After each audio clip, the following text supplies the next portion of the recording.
Hello, everyone. Welcome to yet another session of Café New Canadians.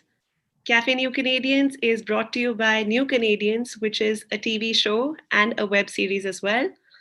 We bring our content to you through different mediums. If you're in Canada, you can watch us on Omni Television. You can also check out our content on our website, which is newcanadians.tv, and on YouTube. Our channel is youtube.com/newcanadians. Today, we'll be talking about immigrant authors and their experiences. And I'm your host, Shruti Dargan, and I'm very pleased to welcome four amazing guests. We'll be joined by immigrant authors. The first one here is Gabriela Cashinanu. We also have David Albertin. We have Emmanuel Petrescu and Sneha Gaikwad. All four of our speakers today are immigrant authors, and Gabriela, out of them, is also the founder of Writers Association. And we'll be talking more about that. It's an association for immigrant authors in Canada, and that connects a lot of such authors who have interesting chats and have brought out some amazing work together. So today's chat is all about immigrant authors and their experiences. And it's an interesting one because there's so much of a perspective that, one can add when it comes to, as immigrants, there's so much of a perspective that people have. They can share their stories, they can talk about their experiences, and they also have the power of writing. And that's a lovely way for them to share that experience. So let's welcome our guest. Welcome, everyone. Pleasure to be here. Perfect. You're here now. So let's begin with a round of introductions. It'll be nice for us to go through this virtual room, around the virtual room today. And we'll start with you, Emmanuel. How about you tell us a little about yourself? Sure, thank you. I'm the one breaking the ice. Tonight, my name is Emmanuel Petrescu. I came from Romania, East Europe. I came to Canada in late 2016. So that's 5 years already. I'm a full-time digital marketer by day. And the rest of the time, I write. I discovered the Immigrant Writers Association roughly 2 years ago, almost. Shortly after Building Bridges, which is the first anthology published by the association, was released. I've been interested in this field as I have written myself all kinds of short stories and opinions. And I soon joined the association and got involved as much as I can. Thank you for sharing that with us. Gabriela, how about we go with you next? Tell us a little about yourself as an immigrant author and your journey. I came to Canada in 2003, and I never thought that I will write.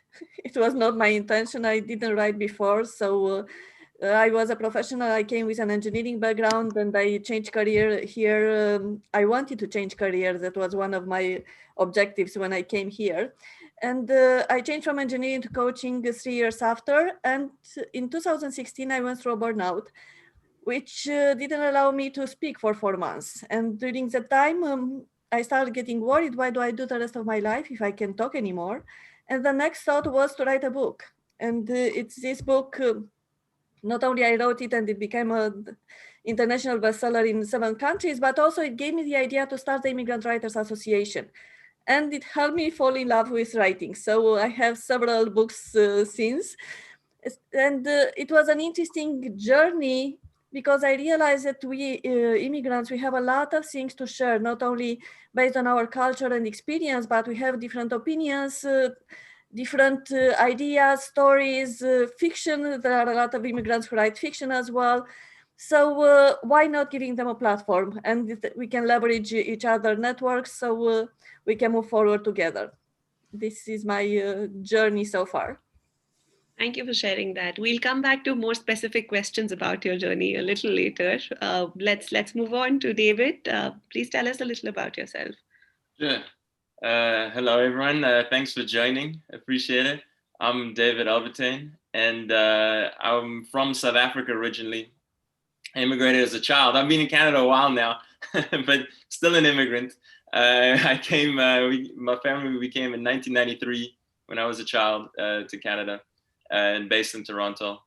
And just professionally, I always wanted to be a writer, but I was a tennis coach sort of in my adult life as sort of my day job.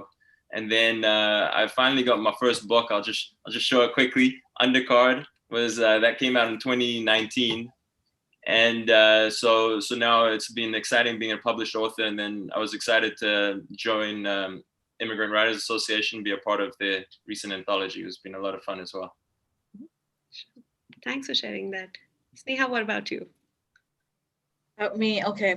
First of all, I'm gonna give out a disclaimer. I start talking about myself and then I can't stop. So if I do go on a tangent, please feel free to rein me in. Anyways, thank you. I'm glad to be here. All of you amazing people. It's fun. To tell you my story, I came to Canada 10 years ago, and I never planned to stay here. But I don't know, at that point of time in life, I was just running away from a few things, and I happened to land in Toronto, Canada. And I was like, I love the idea of freezing to death. So I ended up staying here. And one of the best decisions I've ever made. I never knew at that point of time. I always wanted to be a writer, an author, a storyteller.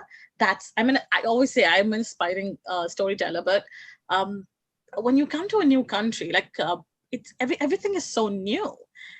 Just in my daytime, I work with human resources, and I love my job. Not my paycheck, but that's just everybody's story. My story is I wanted to become a writer, but I had no clue, no direction, no clarity over what to do. So I was like, okay, let me find people who are like me. And that's how I found Iowa.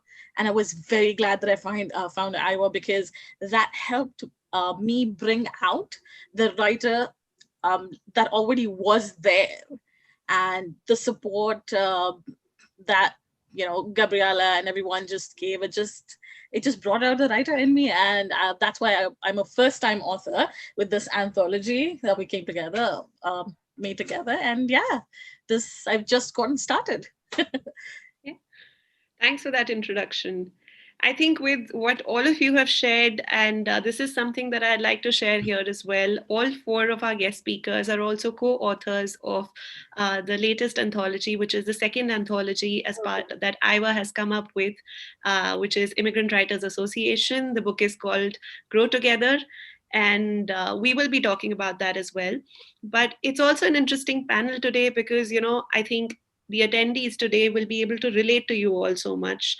There's someone who's had a passion for writing. All of you have had a passion for writing, but someone has been a published author before this. For someone, it's a first time that they've been published. For others, they also have day jobs, and they're continuing with life and with their passion at the same time. So it's going to be an interesting chat, and we'd love to get questions from the audience as well. So please do share them in the Q&A section if you're joining us on Zoom, if you're joining us on YouTube, where we are also live streaming this webinar. Please share that in the chat section with us, and we'll be happy to ask your questions. And our guest, of course, will be happy to answer those.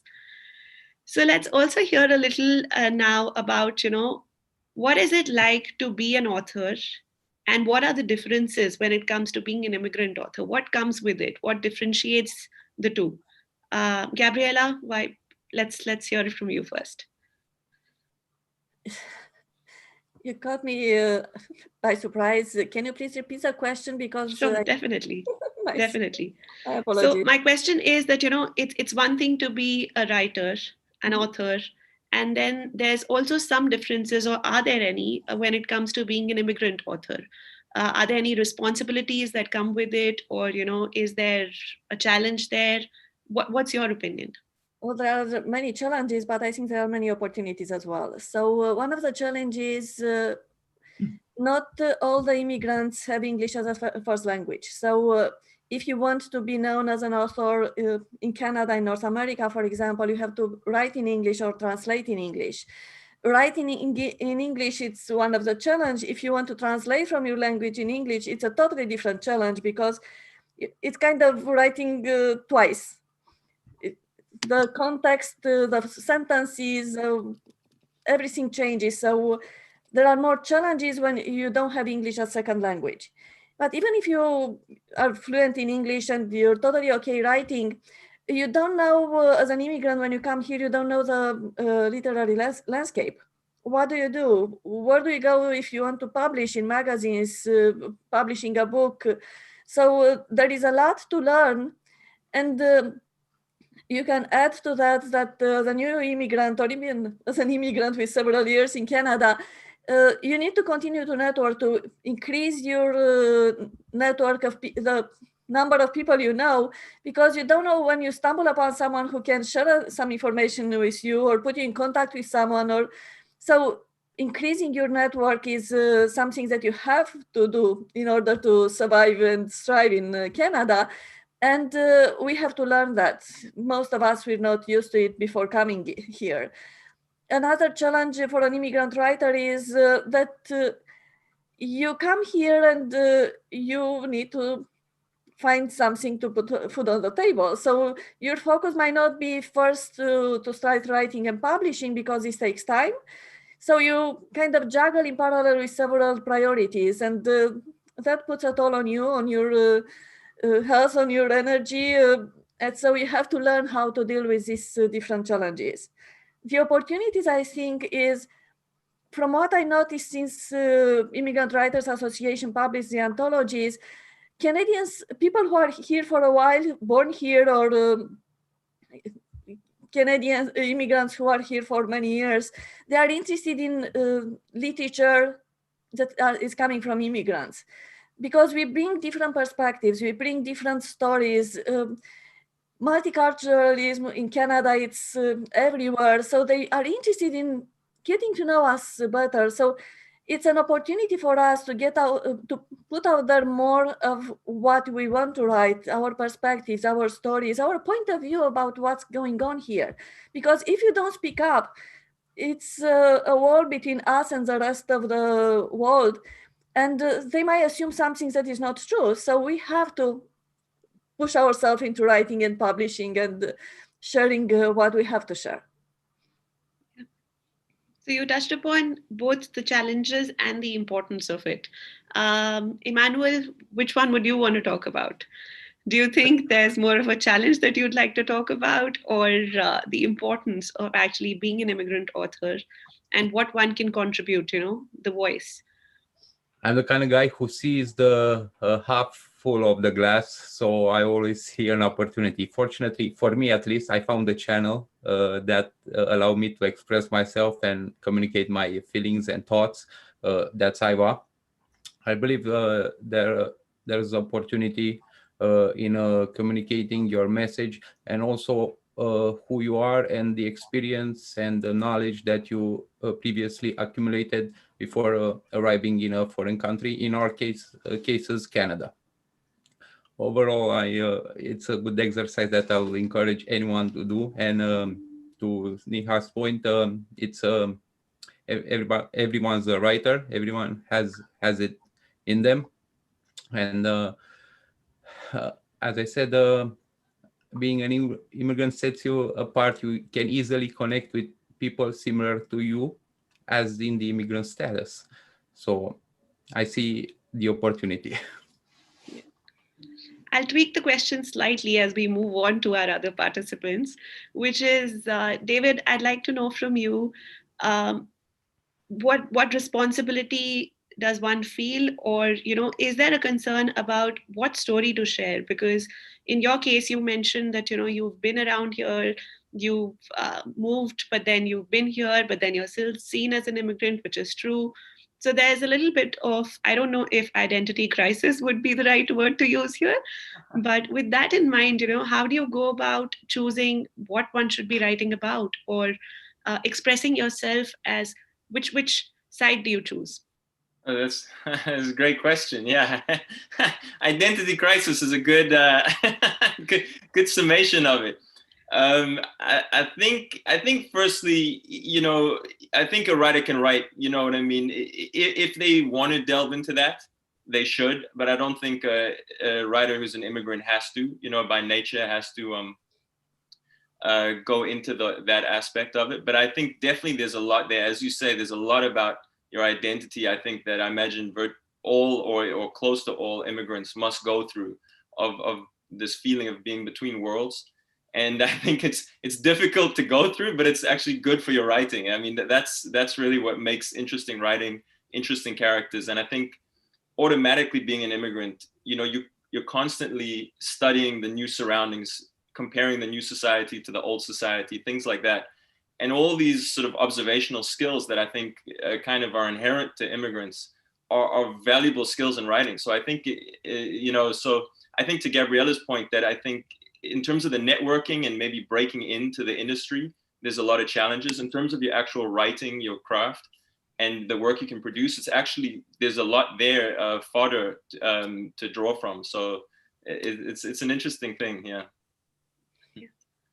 Sneha, why don't you share some advantages of being an immigrant writer, or if you personally in your journey have had a struggle with coming up with ideas or deciding what is it that you wish to convey through yourself being an immigrant writer? Well, immigrant or not, I think there is a responsibility that every writer has in order to what story you're telling, what moral are you deriving out of the story that you just told. So I believe immigrant or not, that responsibility comes automatically to every writer. As far as the difference between being a writer back home and here, it is different. I would say if I had 10 stories to write back home, now I have 20. Because there's perception, there's empathy on a complete different level. Because when you're back home in your home country and then you meet immigrants, oh, you must be living here. Like, you have this sympathy for the other person. Oh, you're living here alone, your family's back home. I'm so sorry. Are you okay? You're adjusting. When you immigrate, you realize it's not all sorries and it's not all just opportunity. It is a lot more than that.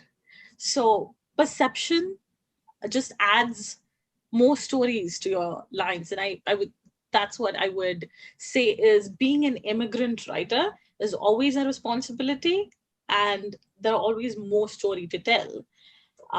But so far, I mean, I'll tell you what, I did not publish or write anything in India. I just wrote a lot of things. I never published in India. Partly because I'll tell you what, Indians take that language very seriously. Indians take English so seriously. If you try to read a science fiction novel in India and you try to read a science fiction novel in Canada or United States, there'll be huge difference. It's because it's just a different level of language that they use. I think they go out of their way to, make it sound so amazing. But the difference between writing in a country where the native language is English is people will tell you the story that you will understand. There is a relatability factor. And as an immigrant, I understood that.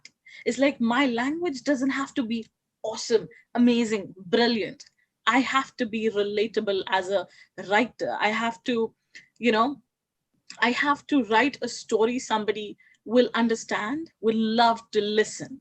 So it's not always about me and I writing stories. It's about what story I want to tell you, who I want to tell, and how do I want to tell you.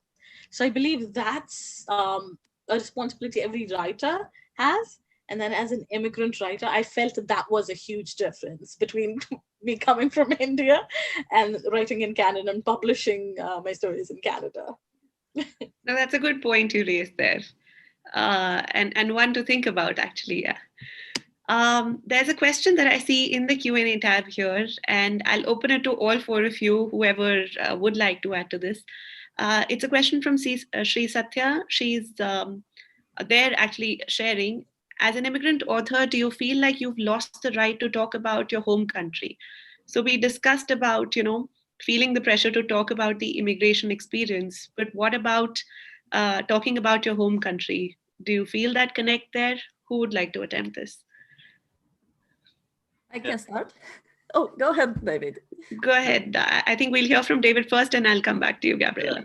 Yeah, I think that's a great question. And that's something I've thought about in terms of I would like to set a story in South Africa, and I am intimidated, even though I go back every so often, every several years, and obviously my family and the connection. But I think if I were to, I would go through a process of research like I would in a country that I hadn't lived in, because I think that is intimidating. I mean, for someone who especially has been left a while ago. So yeah, I think sometimes it is a bit difficult, because sometimes you feel maybe you're not equipped to write about the new country, to write about Canada, that, maybe Canadians would be upset with you, or North Americans with the comments, the sort of analysis you're providing. And then at the same time, maybe you'd upset the last country. So you're all in this sort of funny in-between space. And it's, I think it takes a lot of care and consideration to sort of navigate it in terms of your work. So it's a good question. Gabriella, what are your thoughts? What's the right way to be able to navigate that in-between space that one gets stuck in? I don't think that you lose the right to talk about your own country. I think it becomes more a choice, of an option. So if you want, you can write about your country. If you want, you cannot. You can write about something else. So as a writer, you choose a topic, like Sneha said. The topic could be about your country, about the parallel between the countries. It could be about Canada. It could be about something you're passionate about. So I don't think it's one or the other. You have the right to talk about it or not. It's more, what do you want to say? What you as a writer, what are you interested in when you write about something? And like David said, when you're away from your home country for a while, things are evolving in that country as well. So you're not aware of what's going on right now. So you might stay in the perception that what it was when you were there. But if you write about something right now, you might be a little bit kind of at a distance of the real things that are happening in the country.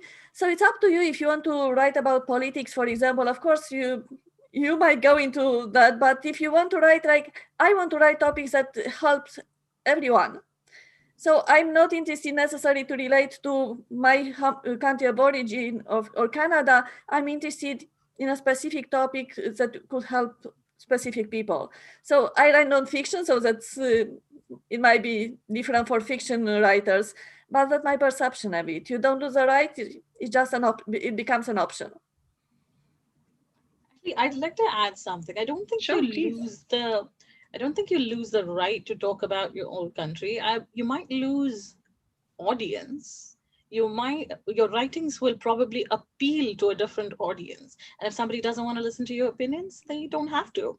So you might lose a little bit of audience. So you don't lose the right to write about your own country, your own experiences. If not everybody comes here like David did, came here as a kid, right? I came here when I was 25. Can I erase 25 years of my life in a different country? Oh, hell no. Yes, in a world we live in, people are obsessed with political correctness, but the world that we're heading into might not be a big fan of political correctness. So it really depends on what you want to say. But I don't think you lose the right to write about your own country or anything. Sure. Now, I also want to talk about the Immigrant Writers Association, which all of you are a part of. And Emmanuel also shared that, it's nice to be a part of a group wherein one can interact with other authors. And immigration and in Canada, it's all about, diverse experiences, people from different cultures coming together, thinking of these ideas, reflecting their journey. So I'd like to know from you like Sneha, while I have you here, I'd like to know from you that, what your experience has been like, or that one thing that being a part of an association like this has helped you. Like I said, I wouldn't have even published this early if I didn't have the support and if I didn't have the companionship of this association. It's because it's in a different country. It's completely different. The processes are different. What the audience likes or prefers, that is different. You don't know if a publisher is going to like your content or it'll appeal to the market. You never know that. You don't have any direction. You don't have any clarity. So you're looking for some answers, but you don't have the right direction, right? You don't even know the right person to ask the answers to, like questions to get answers. In that situation, a group that can empathize with you, can relate with you, and has gone through similar experiences has been enlightening. Honestly, like I said, I wouldn't have published as early as 2020 if I didn't have the support for Iowa. So it means a lot, honestly. It's a huge support, and I would actually advise any writer, any up and coming writer who wishes to write, get published. I would recommend them to find such associations where similar people are there who would empathize with you, and then that would be the best way to just bring out the writing inside of you.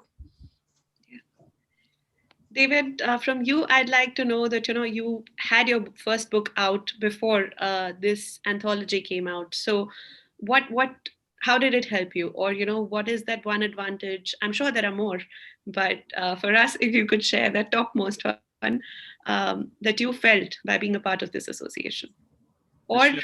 in general, like being a part of an association like this. What is the benefit in general, and how did it help you specifically? For sure. Well, firstly, I was at the Word on the Street festival in Toronto, and there was a room there. This was this is fall 2019, and of all the different writer organizations, and I was walking around, and I joined a bunch of them that day. And then I saw Immigrant Writers Association. And I thought I have to join this. I just have to be a part of this. So my initial desire was really I wanted to support the organization. I mean, immediately I was excited that there was such a thing as the Immigrant Writers Association, and since I already have something of a platform, I thought whatever I can lend to help support it, because I think it's a great resource for immigrant writers. I think writer organizations and associations in general are great resources. And I was going to save that for the end for my tips for aspiring writers, but I'll say that now instead. I already said it, but it's I definitely believe people, anyone trying to break in, and people who are published, should join writer organizations, and if you have the time, join more than one if you can, because and then for me, I loved being a part of this anthology. I mean, also, no, sorry, I'll say my favorite has been meeting everyone. It's been really great just connecting with the other writers. It's just been wonderful. Made new friends and met a lot of new people. Present company included. And just the whole experience of the anthology, the launch. For my book, it was a launch by myself, which was obviously a lot of fun. But it's really fun being part of it. I wrote on social media. It's like a book by yourself is like an individual sport. An anthology, it's like a team sport. So it was really fun. And then writing the piece for it that I wrote, it was a short memoir piece, was actually quite cathartic, thinking of my whole immigrant experience. So anyway, a lot of good things, I'm very happy to be a part of it. Thank you for sharing that. And I'm sure there's enough time for you to come up with more tips by the time we reach you for that again. Emmanuel, I'd like to know from you. As far as I know, I think you've had a longer association with the association, which is Iowa, than maybe the two speakers that spoke before you.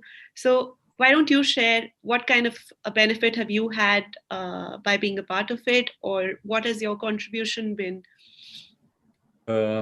Sure. I would like to start first by saying that there's an advantage of being an immigrant. I don't think that we immigrants in the first place take advantage of that advantage at first. I call it the immigrant advantage. I'm not sure if somebody else coined the term before, but that's something that we should keep in mind. I also got involved in the association as a because my experience is in marketing and digital marketing, and I love these types of projects that are built by people similar to me. So it came natural that I get involved and bring my knowledge to the table and try to get in front of as many people as possible to share the knowledge.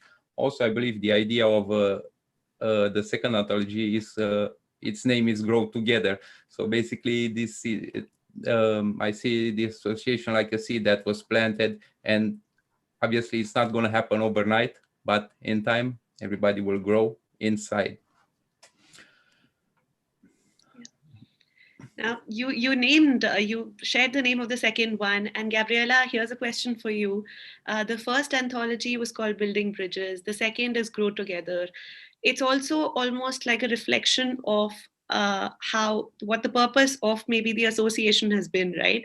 To first build bridges between all of the members, and then you're all growing together. And I've had the fortune of being a part of the first one, and I had an amazing time contributing a chapter myself. So I can definitely vouch for that here, that being a part of this association or any writers association in general helps you to bounce off those ideas, get that mentorship, and there's just so much exciting conversations that you can have. So I'd like to know from you, the question here is, besides everything that people shared over here, uh, was that the purpose, or what are your thoughts about what do you see this association doing? Actually, you touch on a point that I didn't think about, that the anthologies are about the members to build bridges and then grow together, because my perception about the association first was to help immigrants leverage each other networks and to help each other promote, because like David said, if you have a book, it's just you trying to talk about your book, and you cannot reach too many people. But when you're part of an association, you can do this together, especially if you're part of an anthology, for example. So my idea to start the association was, I'm not the only immigrant who wants to write and share whatever thoughts, ideas has, but also I'm not the only immigrant who doesn't know how to go to the next level. And when we came together, we decided to publish these anthologies. But the first anthology idea was how immigrants in general, not the members of the association, are building bridges with non-immigrants, for example, between cultures. So there is a broader dimension to the topic of building bridges of the first anthology. The second anthology name came out when we launched the first one. We asked the audience, what do you think could be the title of the second anthology? And they said, oh, we build bridges, now let's grow together. So the second anthology was on this topic, and the same. It's about immigrant perspective, could be fiction or non-fiction, but immigrant perspective of what grow together means. And there are very interesting chapters there, because it kind of takes you from one story to another, and it expanding your perception of the term grow together. So each of us understood differently the term, so it's reflecting in our chapters. And the third one, we will start at the end of January, beginning of February, we'll put out the call for submission. That one will be moving forward. Again, those who want to join the anthology will need to share their perspective as Canadian immigrants and what it means for them moving forward. So these are topics that are coming together. And the board of directors decide from the list which one we choose. But what I like to say, we like to make decisions together about the book, about the events. We put a survey recently to find out members' opinion, and we've got very interesting topics. Someone wants to create an app for us. I'm like, whoa, that's a good idea. So that's how the association grows. It's not imposed, it grows organically. We don't promote usually association to gain members. We promote our activities, and naturally people are attractive to our associations. That's what helps the association grow. So what I'm hearing is that, groups like these are a way for members to grow together in general, to understand their experiences, each other's experiences, and be able to find those different outlets, either to just express themselves, find some commonality, or to learn more about the finer details of actually publishing, of editing, it's one thing to be a writer, but when you go through a process like this, you learn the different steps that come with it, that how somebody else views your work, how they review your work. So we'll be talking about all of these tips and the processes as well, because that's the idea of this webinar today, that we'd like to help our participants understand if they're in that journey right now, or if they're at that spot wherein they're just thinking about writing, how can they begin and what are the different steps that they can take. Um, there's also a question that I see here, which is, we talked about the various advantages, right, of being a part of an organization like this, association. The question is, what are some other associations or festivals that upcoming authors should watch out for? If anyone would like to highlight something here, in general, from your participation, your experience, or platforms that one can check out. Go, Gabriela. No, go, David. I will talk after. So, well, the Writers Union of Canada is the big one, but that you don't have to be traditionally published anymore. You can get in now. There's a recent change with self-published if they feel the self-publishing is of a certain caliber, but that goes through a whole review process. But then there's generally, if you're writing in a genre, there's a number of associations for each genre. So also for communities, but for a genre, you can find a lot. So because I'm in crime fiction, there's Sisters in Crime is one. There's Crime Writers of Canada is another one. And then there's also a lot of writer organizations in the US that are either international or across North America. So people based in Canada or elsewhere can sign up for those too. And then another one with COVID, I don't know if it's as good now, but conferences are big. So you can often find those through finding out about conferences or sort of, networking events through these writer organizations. They'll generally send you an email list, things like that. Another one's Canadian Authors Association. That's, you got to pay, but anyone can join that.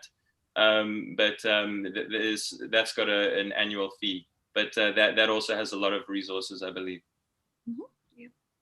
Thanks for sharing that list with us. I think that's something that one can definitely refer to and, find whatever works for them, whatever is relevant to them. Gabriela, I had a feeling like you wanted to add to that, right?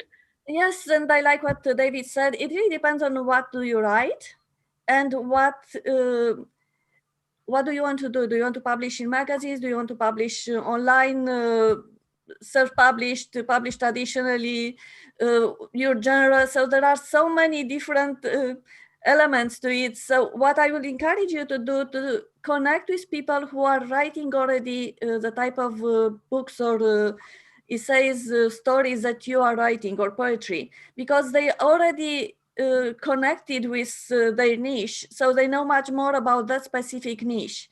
David talked about crime fiction. A poet, for example, might know about poetry groups and opportunities and where you can go for an open mic. So there are different information. There is different information that we can share, and it's too broad to share it here. If you want to start, there is a list on CBC website about the organizations for writers. There are a lot of organizations locally, nationally.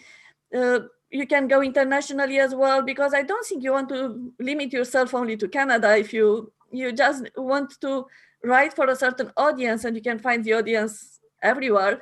So it's more about getting in touch with other people in the same niche, with other writers, other authors. There are Facebook groups, a lot of Facebook groups for authors. So there are many opportunities where you can meet other authors and stay in touch. And like we are doing with Immigrant Writers Association, we're sharing resources. There are magazines and book awards that are reaching out to our association, and we share that information with members. So don't just stay isolated. That's the point here. Stay connected with other similar people who might help you get that information that you're looking for. Yeah. Thank you for that. Uh, so far, we've had a chance to talk about some different aspects that come with someone being a writer, someone also having the immigration experience, whether it's a language preference, a language barrier. But we'd also like to break it down to the audience today that, what are some of those different steps? And before I come to that, I quickly have a question for Emmanuel. You shared that you're also a marketer, right? A digital marketer. So, what kind of a role or any tips that you have to begin with when it comes to marketing your own work when you're an author, or market your ideas? That's a good question. Obviously it depends on each individual, on each channel of what kind of work you do. But first thing, talk about it, share it, put it out there, find the people that are interested in, and try to establish direct communication with them. In 2021, it's quite easy to do that. You have all sorts of channels to directly communicate with them. You've got Facebook, LinkedIn, all sorts of groups. As David said, there for each niche, each genre, there's a specific group and people that are interested in. So my recommendation, not as a marketer, but basically in any field that you are, go directly to people, reach out. You have the tools and put yourself out there. Try to communicate as much as you can about who you are, and just be yourself and uh, actually do things. Because as we know, sometimes we put stuff away and maybe for a do that for a bit at a better time, which that better time never comes. So actually start doing it, and things will come together. So the last two things. Sorry, go ahead.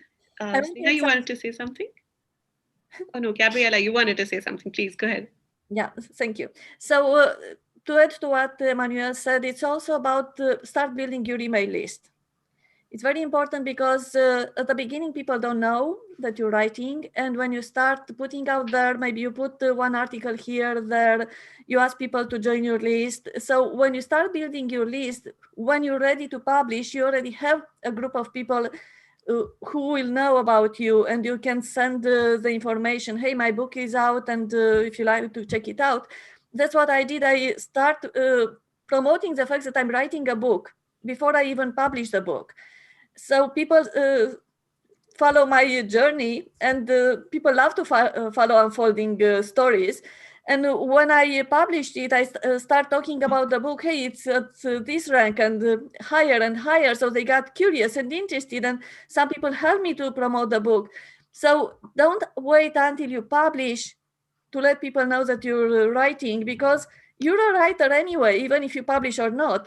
Just let people know so they can start following you and build that list. It's very important. Having a website, having an email list, send information from time to time what's going on. People love to know what's going on with writers. It's even surveys are saying that. So just put yourself out there, and don't be afraid that if you're not writing perfectly at this time, you will improve in time. So just put yourself out there from the beginning. So with what the two of you said, Emmanuel shared that be yourself and take that first step of actually beginning. Don't delay it. And you shared that, while you do begin, start planning ahead and start thinking of the readers of your book. But what comes in between? Sneha, what would you want to say there? Oh, good Lord. That's a So question. Tell us. A lot. Tell us about something that you think that okay, and the reason why I'm asking you that is because you shared that this was the first time. You've been writing earlier as well, but this is the first time that you ended up sharing your work. So if you could take us briefly through your process, or what came to your mind. And before you do tell me, I'd like to just highlight here that I'd like to share with you, because there's a participant has shared that what you said really resonated with them, and about what you said, that the language preference, and that you prefer writing in English. And they've also said that even if my vocabulary is much wider in my first language, I think the cultural norms affect the way you feel about it, and there's a preference for English here. So I just felt like I should share that with you. Thank you. Thank you for sharing that. Actually, I'm glad what I said resonated with someone. And like I said, there's always something to learn from other people's experiences, right? Like what Emmanuel said. I actually that I'm at the receiving end of one of that tip. Is like just get started, because at the back of your head you're always like second guessing yourself as a first time writer, like first time published writer, and you're um and Gabriella has brought this point very often during our IVA meetings and monthly check-ins that she does with everybody, and that actually does help. That just get writing. There is a lot that goes on into your mind before you put anything on the paper. It's like you start thinking and analyzing. Like I'm an anxious person to begin with, so I am existing on this plane, but I'm thinking, next year already. And with that anxiety, it's very difficult to actually put things down. And at the end of the day, every writer goes through, it's like obsessing about your own writing. And there was this wonderful point Gabriella made in the first meeting itself. Doesn't matter, like I'm not quoting her, so the language might be a little different. I'm sorry, I'm a little sassy. So whatever you put on a paper, the first draft will always be garbage. According to you, for someone else it might not be crap, but a writer always the first critic you always have is yourself, and that's a good thing, but that's also a bad thing. So there's a lot that goes on while you're putting your words and your thoughts in the paper. And at the same time, it's not just the process that you're obsessing about, it's also the receiving end of this story that you're obsessing about. Like, you know what, I don't want to sound too this, and I don't want to sound too politically correct, but at the same time I don't want to be politically correct all the time. So you're obsessing about a lot of things. It's audience, the readership, the language. So yeah, there's a lot that goes on in this in between process, and these two tips actually really, like, I'm taking it right now, that Emmanuel, just get started. Even if it's you feel like it's garbage, just get started. And like Gabriella said, don't wait until you publish. That was actually, I think it was directly it wasn't directly directed to me, but I'm definitely the audience for that tip, Gabriella.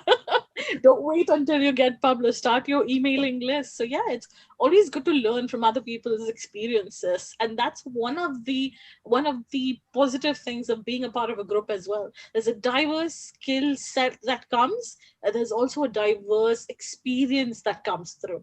They told the people about their experiences, but I learned the most out of that. I probably wouldn't have learned it, I don't know, 2 years down the line if I hadn't heard it from them. Right. So I think, yeah, so there's a lot that goes on in between these processes. It's very overwhelming. Definitely. I'm sorry. Definitely. David, why don't you take us through? Sorry, Gabrielle, I'll just come back to you. Quick question here for David. Why don't you take us briefly through your process? Maybe there'll be a learning there for the participants today as well. That take us through what when you're sitting down to actually start planning a book, or when you're writing, even if it's just a chapter. What's the process like for you? And Gabriella, I'll come back to you with how to stay on track, because I know that's something that's dear to you and you have lots of tips for that one. So I'll come back to you for that. David, why don't you tell us? Thanks. Yeah, so one thing I like to do, I like to let my ideas gestate for a bit.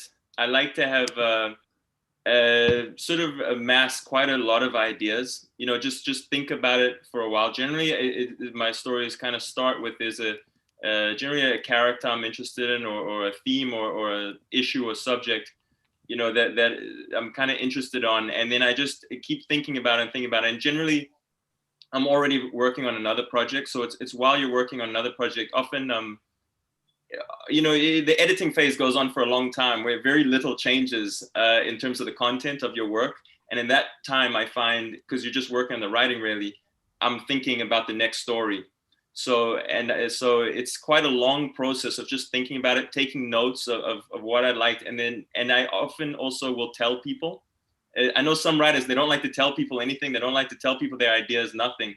but I do, because I find in that process of storytelling, of just oral storytelling, to loved ones or friends or whoever, often they share interesting things, but often just you telling, goes over it in your head, and it starts to build in your mind, and you learn how to tell the story orally. And I think that helps it start to grow, and you start to get excited about it. And then at a certain point, I'm ready, and I decide to start going. And but like I say, I'll take notes along the way. I generally write chronologically, but whenever I got an idea for down the road, sometimes even passages or dialogue, I'll write that in a doc. I'll have that saved and look at it later on when I get to that section. And yeah, I like to have. I'll wrap up. I won't go on forever because I could go on forever on that subject, my process. But yeah, I like to have to have something that really interests me in the work that I'm looking to explore, and something, you know, a subject, an issue, or multiple that I want to research, I want to learn about, and that kind of keeps me excited as I'm also building. And last thing I'll say is generally the first draft, when we're talking, Ms. Nero was talking about the critic, first draft, I like to think you're just getting the story out. You're just getting a foundation for the story. Second draft, you're really, you're solidifying the story and you're building your characters. And then from third draft, third draft, you really kind of bring it together, drawing out the themes. And then from then it's pretty much just the writing, the quality of the writing. You're just enhancing, cutting anything weak. And you're still fine tuning plot, character, but that I feel like takes a lot of the pressure off. That it's not overwhelming, that initial, each draft. Yeah. Thanks for taking us through that process, because, you know, I mean, everyone as a writer, or even in general, you know, everyone has a different way of approaching a task.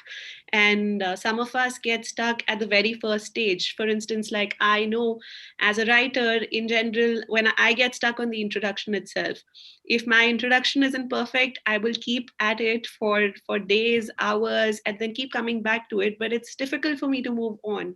And sometimes, you know, when I'm able to do that, that's an achievement there. So with that, Gabriela, back to you. There's also a question about the same thing, that what's your writing process, and do you write every day? And I know that this is something that is dear to you. Tell us if one should be doing that, and how can one stay on track by just continuously doing something when it comes to achieving this task. Before answering your question, I want to say that I shared in the chat a book. The book is called The War of Art, because several times we talked here about your inner challenges, your inner saboteur. And that's the book that helped me overcome all these inner barriers and just write and get the book out. So I highly recommend it. It's very easy to read. So there are a lot of tips and tricks how to get over yourself, like you're saying, Shruti, if you think that is not perfect, what you do to move on. So there are some recommendations. For example, if you get stuck in the introduction, just put the introduction aside and start writing about something else, because you can start in a book at different chapters, for example, and then you come back to the others. If you think of creativity as a flow, if you get stuck on a part of it, you don't allow the flow to go through it. So if you get stuck here, just do something else. And while you're doing something else, you'll get idea on how to come back. So about the writing, it's up to you. I usually prefer, when I have a project, to write only on that project. I don't have projects in parallel. But when I am on that project, I want to do only that. I don't want to get distracted by other things that I do, even if it's not writing. So I think each writer is different, and we have to find our own way through it. Just not be too much, how should I say? Don't feel guilty if you don't get it right from the beginning. Even very famous writers still go through editing process. So you were talking about phases. You write, especially for immigrants, you write however you can write. Then you go through self-editing, you edit, and then you go to an editor, a professional editor that helps you with the English part. So don't hang out that your English might not be perfect, because actually at the first stage, you're just going into sharing whatever you want to share. There are professionals who can help you with the next steps. So how to stay on track? It's up to you. You can put a deadline. For me, I like to have a draft cover of the book, draft title. I might change the title, I might change the cover, but having something to look at, it's inspiring me and help me stay on track. Yes, I want to get this out. What else I can do to get to that level? When I don't have a title or a draft cover, I kind of go in all the direction. Having that, it's helping me stay focused. So these are my tips. That's a great one, Desh. And I'll come to you, Emmanuel. You started this discussion with a great tip that everyone did appreciate a lot, which was just get started. That seems like the easiest one, but that's what is the most difficult. So I'd like you to also wrap up this piece that we have been discussing, which is the writer's process, their journey. What puts you in that zone when you're writing? Some might say we need to let the demon out. So sometimes that's happen, and that's the process. I'm maybe not as organized as Gabriela. I do sometimes have quite multiple tabs in the in the same browser window. But one thing I've started recently, not just a little bit before the pandemic, is actually handwrite first, the first draft, and that's an interesting exercise. That obviously in today's day and age we don't do that much. So I would leave this as a tip, experimental tip, to wrap our discussion, and start doing it by hand first. That would be a good one. And I'll give all of you a chance to, yes, please do share a 30-second tip with me about something as interesting as to start right now. But I'd like to know from each of you your one last tip that you have for our audience. David, sorry, go ahead, please. Oh, sure. I was just going to say I also do that handwriting. Oh, you did that?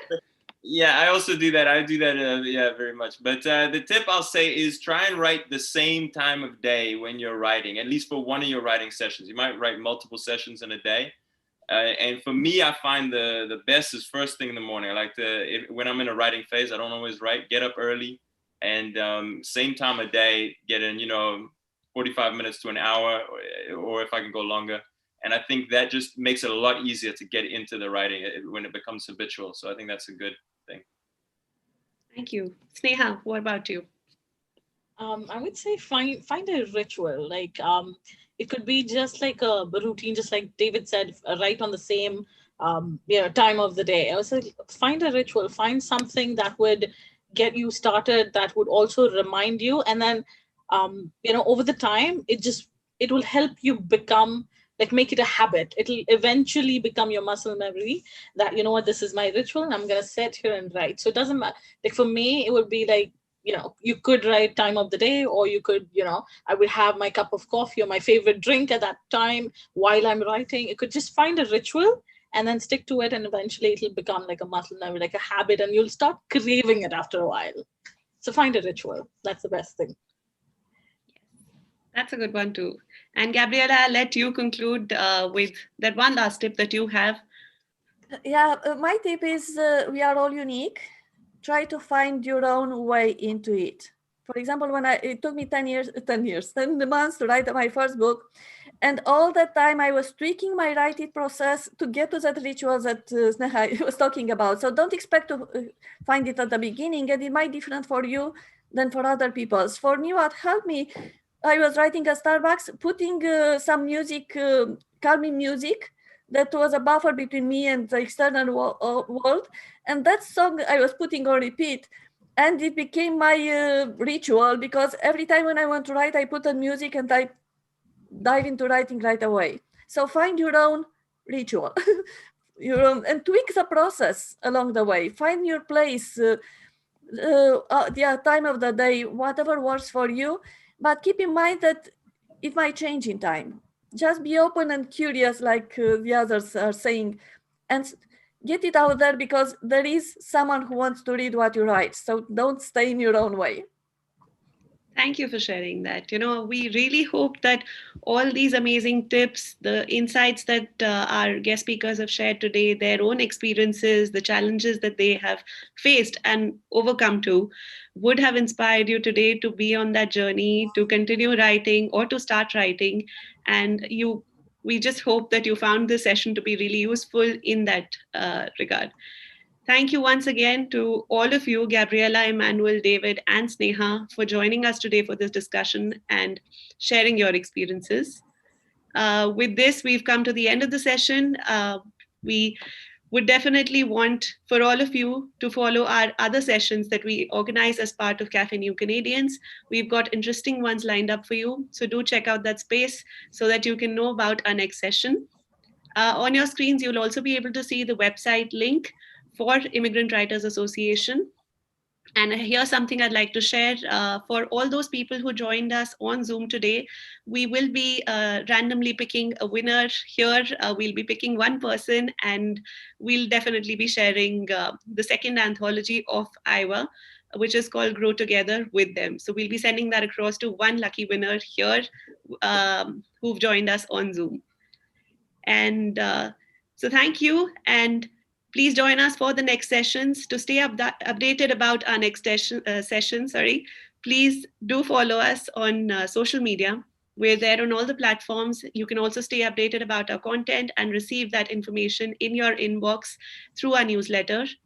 Watch us on TV if you're in Canada. We air on Omni Television. You can also check out our website and our YouTube channel for this video and for a lot more that we've covered so far. Thanks again for joining us. We have an interesting place that you can also interact with us, which is a Facebook group that we have, which is called New Canadians Connect. Please do join us there. That's somewhere where we can continue this conversation and discuss a lot more interesting ideas that we have. Before you do sign out from here, I'd also request you, there's going to be a survey that'll pop up on your screens. Do fill that. That'll give us your feedback and ways that we can serve you better the next time. Thank you once again.